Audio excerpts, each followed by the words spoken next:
Señor presidente de Asofondos, Santiago Montenegro, muy buenos días.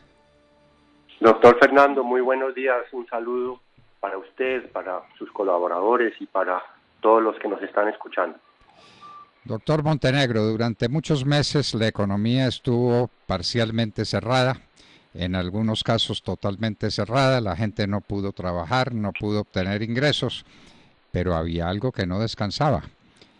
Los fondos que estaban confiados a las que prestan ese servicio, a las empresas que prestan ese servicio, y esos fondos siguieron trabajando. ¿Con cuáles resultados, doctor Montenegro? Fernando, muy buenas noticias para los trabajadores y sus ahorros en los fondos de pensiones.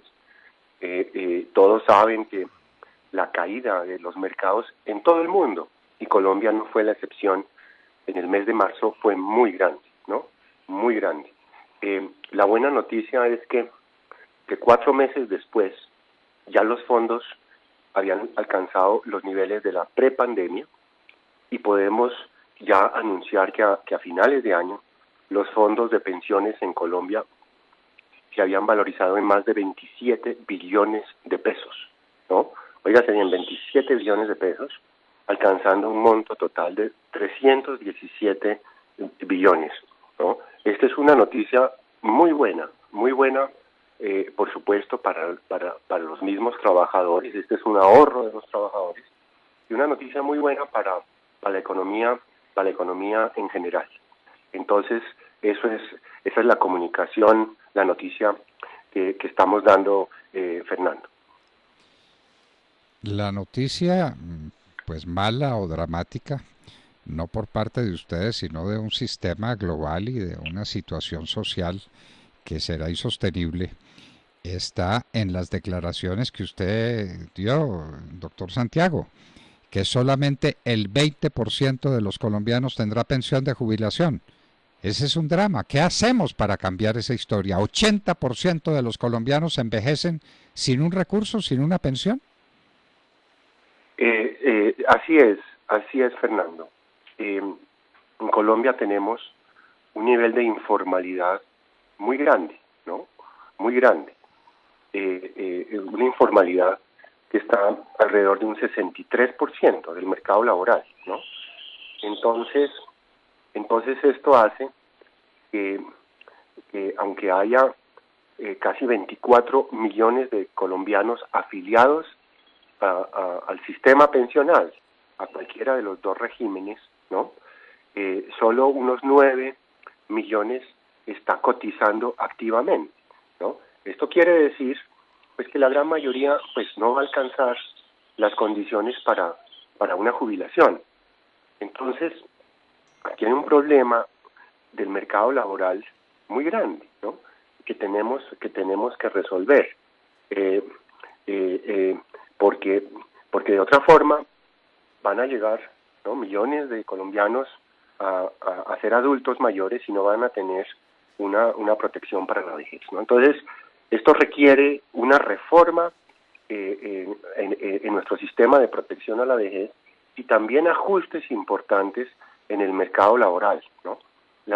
Este problema hay que verlo simultáneamente, lo que se haga en el mercado laboral, que también se haga en el sistema de protección a la vejez. Es que es dramático, las cifras son dramáticos y eso tiene que ver con un solo fenómeno que es horripilante en Colombia, que es lo que llaman la informalidad, doctor Santiago.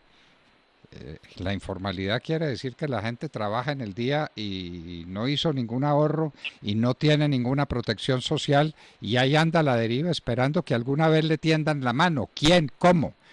Este no es uno de los temas capitales que tiene el país que enfrentar, doctor Santiago, una reforma pensional, una reforma laboral, un sistema que convierte a esos infelices que tienen un desempleo disfrazado que se llama informalidad, tengan algún acceso a la protección social.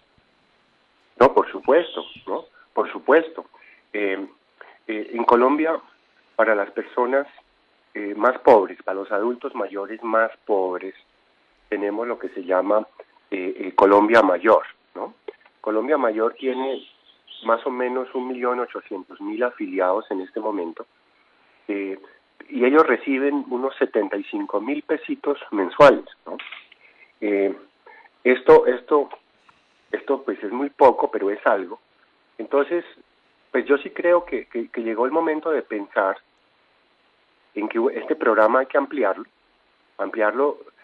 para todos los que sean de Sisbén 1 y 2, o sea, los de más bajos ingresos, y darles por lo menos, ¿no?, la línea de pobreza absoluta. Entonces podremos estar hablando de unos 200.000, 250.000 pesos mensuales. Entonces, claro, usted se preguntará cómo se financia eso. Bueno, es que hay unos subsidios muy grandes, ¿no?, en el régimen público de pensiones. Esto ya está aprobado, esto no está en discusión. Hay varios documentos de diferentes agencias del gobierno y los organismos privados de investigación, ¿no? Hay que ir eliminando gradualmente esos subsidios que son pues muy regresivos para las personas de más altos ingresos, y usted con esa plata puede ir ampliando la cobertura para estas personas que no tienen capacidad de ahorro, ¿cierto? Y ampliar drásticamente este programa de Colombia Mayor. Yo creo que esta es una de las cosas más urgentes que hay que hacer. De las más urgentes, y traduzcamos esto, si nos equivocamos, por favor nos corrige, doctor Santiago, es que los ahorros que hace la gente en pensiones no conforman un capital suficiente para pagarle la pensión. ¿Quién paga la diferencia? El Estado colombiano. ¿Cuánto vale ese aporte del Estado a las pensiones para que las pensiones sean viables? Porque los ahorros que se han hecho no son suficientes. Claro que parte de esos ahorros se dilapidaron en su tiempo, esa es una historia que el país no puede olvidar, pero de todas maneras hay un déficit, y un déficit que cuesta un dinero muy importante a las arcas públicas, doctor Santiago. Sí, aquí hay que distinguir, Fernando, entre los regímenes pensionales, porque aquí tenemos dos regímenes: los fondos de pensiones, en el régimen de ahorro individual con capitalización, y el régimen de prima media, que es el régimen público que administra Colpensiones, ¿cierto? En el régimen de los fondos de pensiones, que tienen ya unos ahorros de 317 billones de pesos, ¿cierto? Hay ahorros suficientes para pagar las pensiones, ¿no? E incluso hay un fondo que se llama el Fondo de Garantía de Pensión Mínima, que a quienes no cumplen las condiciones para financiar con sus ahorros una pensión de salario mínimo, les subsidia esa pensión, pero no con plata del gobierno, sino con una contribución que hacen los afiliados, ¿no? Ya hay 58.000 pensionados por este Fondo de Garantía de Pensión Mínima, Fernando, y los pensionados en los fondos de pensiones ya son 210.000 en total, en un régimen que es todavía muy joven. El problema está en el régimen de prima media, en el régimen público, ¿no? Porque allá hay un déficit de 40 billones anuales, año tras año, 40 billones, ¿no? Ahí no hay ahorro, ¿no? Ese es un régimen de prima media. La idea es que las pensiones se paguen con lo que va cotizando la gente, ¿no?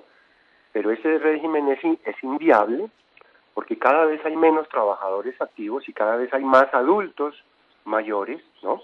Entonces esa relación entre trabajadores activos formales y adultos mayores, por el envejecimiento de la población, va siendo cada vez menor, ¿no?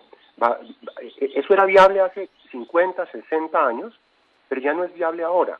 Por eso en todo el mundo se están creando regímenes de capitalización, de ahorro de verdad, ¿no? Ese es el problema. Entonces el problema que tenemos es el problema del régimen público, ¿no? Que está muy desfinanciado, 40 billones, que tiene unos subsidios muy regresivos, le da unos subsidios gigantescos a las personas de mayores ingresos. Y en tercer lugar, Fernando, algo que no se señala mucho, ¿no? La gran mayoría que no se jubila en el régimen público recibe después de su vida, y las cifras las tenemos y las hemos mostrado, recibe una devolución de unos 5 millones de pesos, ¿no? En promedio, eso es lo que ha recibido en los últimos 6 años, ¿no? 7 veces menos de lo que reciben quienes no alcanzan a jubilarse en el régimen de los fondos de pensiones, ¿no? ¿Por qué? Porque no se les reconoce un interés real sobre las cotizaciones que se hicieron. Esta es quizás la inequidad más grande que tiene el Estado colombiano, ¿no? A este 80% que no se jubila en el régimen público, no se le reconoce una tasa de interés real. Eso es una expropiación, ¿no? Y esa es otra razón para hacer una reforma pensional. Pero esto es dramático, esta revelación que hace Santiago Montenegro, presidente de Asofondos, es dramático. El Estado confisca el capital de las personas que han cotizado para pensiones y que no tienen la pensión que debieran tener porque es un capital sin intereses. Un capital sin intereses es una expropiación. Bien lo dice Santiago Montenegro, porque, claro, es una expropiación. Así es, el Estado toma prestado forzosamente plata, ¿no? De los que menos tienen, y con eso le da subsidios a los que más tienen. O sea, es una expropiación y además la inequidad más grande que puede haber, lo más regresivo, Fernando, que hay. Eso es un escándalo. Y tanto más escandaloso son los que defienden eso ideológicamente, ¿no? No, que porque ser del Estado entonces debe ser así. No, la discusión no puede ser entre público versus privado. Tiene que ser entre un sistema que funcione y otro que no funcione. Y que pueda ser administrado tanto por entes públicos como por entes privados, ¿no? Así como hay compañías de seguros públicas y también hay privadas, ¿no? Jugando, eso sí, bajo las mismas reglas de juego. Otro tema gravísimo que si alcanzamos lo comentamos ya, o si quiere Santiago lo podemos comentar después, es el tema de la gente que estaba en Colpensiones, se pasó a Asofondos y tiene una pensión de jubilación varias veces inferior a la que hubiera tenido en Colpensiones. Y por eso están demandando ante los jueces diciendo, a mí me engañaron y no tienen por qué reducirme el valor de la pensión, devuélvame al sistema de Colpensiones. Ese es un tema bien grave, doctor Santiago. Sí, ese es un tema complicado. Fíjese usted, Fernando, que sí, que personas con universidad dicen que no estuvieron bien asesoradas, ¿no? Y están demandando, ¿no? Y están demandando.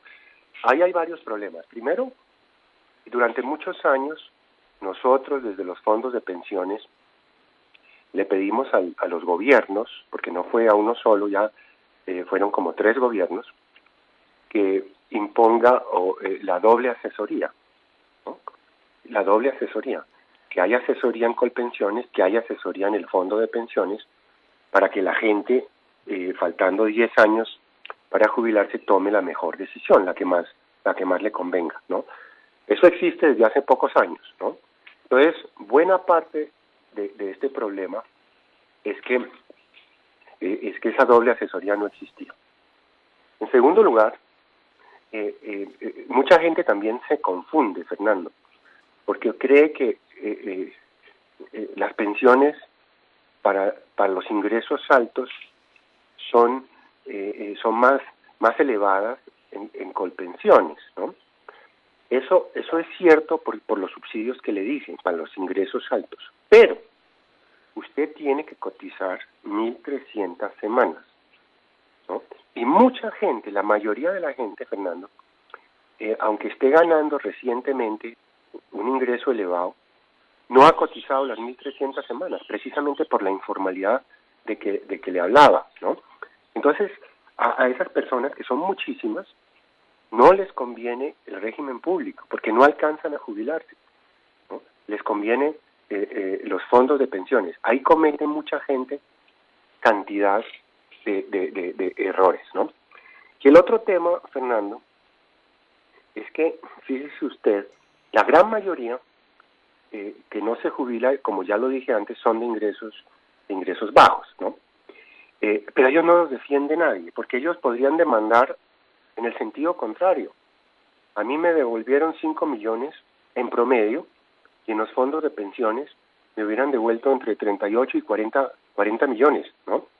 Entonces, esas demandas, al contrario, en el sentido inverso, no se hacen. ¿Por qué? Porque es gente pobre, no tiene cómo pagar a estas oficinas de abogados, ¿no?, que se han dedicado a hacer estas demandas, ¿cierto? Entonces aquí tenemos un problema muy complicado, ¿no?, que es otra razón para que tengamos una reforma pensional y se acabe esta dualidad y tengamos un sistema que no compita, sino que sea complementario, ¿no?, con un pilar de ingreso solidario para los adultos mayores pobres que no tienen ahorro, y luego un sistema de capitalización que puede ser administrado por entes públicos y por entes privados, ¿no? Entonces, esa es otra razón, Fernando, para que hagamos una reforma pensional. ¿Cuántas personas que coticen se necesitan para mantener un jubilado? ¿Cuál es esa proporción entre trabajadores activos, cotizantes y pensionados? Alrededor de 7, pues dada la regulación actual, ¿no? Las cotizaciones, la tasa de ¿Y eso existe hoy? ¿Hay 7-1? No, ¿sabe cuántos hay, Fernando? Ah. Dos. Bueno, ¿quién mantiene eso? Dos. Dos manteniendo uno. Y sigue cayendo, ¿no? Sigue cayendo. Bueno. Esa es la razón de fondo por la cual el sistema debe ser de capitalización individual, ¿no? Porque esa relación ya es demasiado baja, ¿no? Y por eso el sistema de prima media no es viable. ¿No? Es el corazón del problema. Santiago Montenegro, cuando uno se cansa de explicar, la gente empieza a entender. Esto hay que explicarlo una y otra vez. Un sistema inequitativo, injusto, que consiste en que hay unos subsidios gigantescos a las pensiones altas y que no hay tasa de interés para los capitales de las pensiones pequeñas. Eso es inaudito. Eso es inaudito, como bien lo revela Santiago Montenegro, presidente de Asofondos, a quien le agradecemos enormemente que haya estado con nosotros en la hora de la verdad. Doctor Fernando, mil gracias a usted, un saludo a todos los oyentes, un feliz día.